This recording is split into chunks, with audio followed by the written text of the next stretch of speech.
And I am interviewing. What name you would like to be known by? Lucia Potter. Thank you. And what is your first language? English. And what's your or your family country of origin? My mother came from Italy. She spoke fluent Italian and Welsh because she worked in Wales when she was a child. Thank you.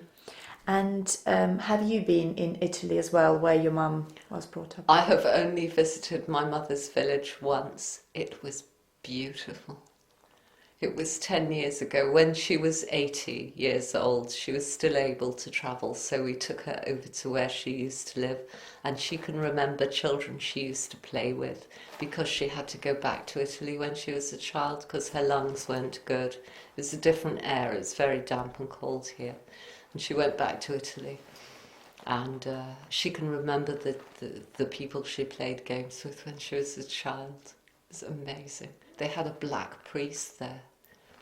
A black priest in the church, yes. Thank you. And has your mum mentioned or have you noticed differences between Italy and North Devon? Oh, a lot of differences. The climate. She died this year. She always used to suffer from arthritis, which is very bad in cold countries. I think if she'd lived in Italy all her life, her arthritis would not have been so bad. You know, I have it now as well. So. And do you or your mum, have you found any similarities, North Devon and Italy? Yes, the people in North Devon are very friendly. So are the people in the village at home in Italy for my mother. But it was a very small village, very isolated on top of a mountain. So I think she used to feel, especially when she was getting old, that that was more her home than England. When Italy used to play England in the rugby or the football, she never knew who to cheer for because she has a big Italian family over here as well. There are a lot of people emigrated because, you know, before the war when Mussolini was in power. Okay, thank you.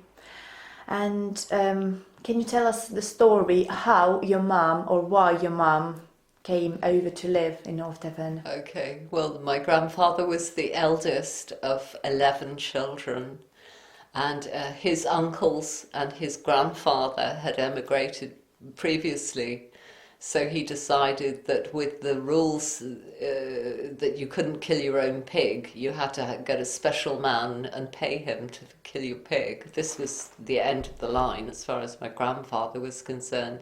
He said, well, we'll go somewhere where you can kill your own pig, you know.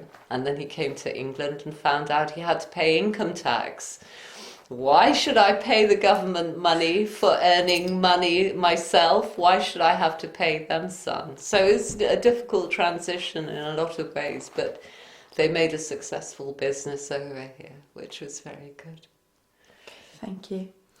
And do you know what your mum enjoyed the most About England? about North Devon?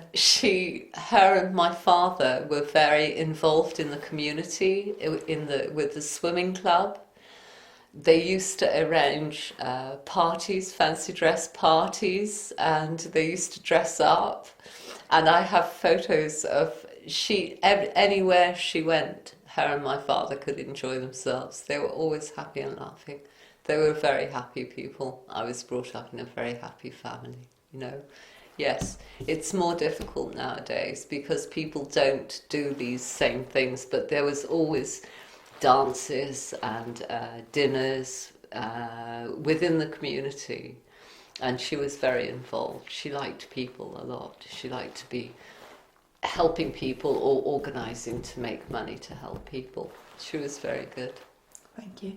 And do you know, did you find anything difficult as well to live in North Devon? The climate. I think the weather was the most difficult thing for her because she used to get really bad. It's called chilblains on your feet. It's when the weather's too cold.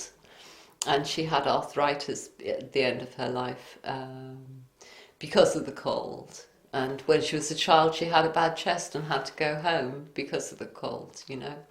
I think she always wanted to live in a warm place. My sister lives in California now, Wow. and I'm going to emigrate when when I have the money to do so. So I think we may be doing the clever thing, you know, before the arthritis gets too bad. Thank you. And is there anything else you would like to add? Even though my mother was an immigrant, she married a local man whose family had lived here for years and years, and they made a successful marriage. She had a successful business, and she helped a lot of people. She was really part of the community. It's such a shame there's such a fuss about immigration now, because it will stop people from doing the same things she did, you know. And she made a success of her life in this horrible cold country, you know. I remember the coal fire. She always had a coal fire, and she always used to moan because there was so much mess and dirt from the coal fire. But she always used to make a really good fire. We were always very warm in our house, yeah, because she needed the heat, the warmth, you know. Yeah.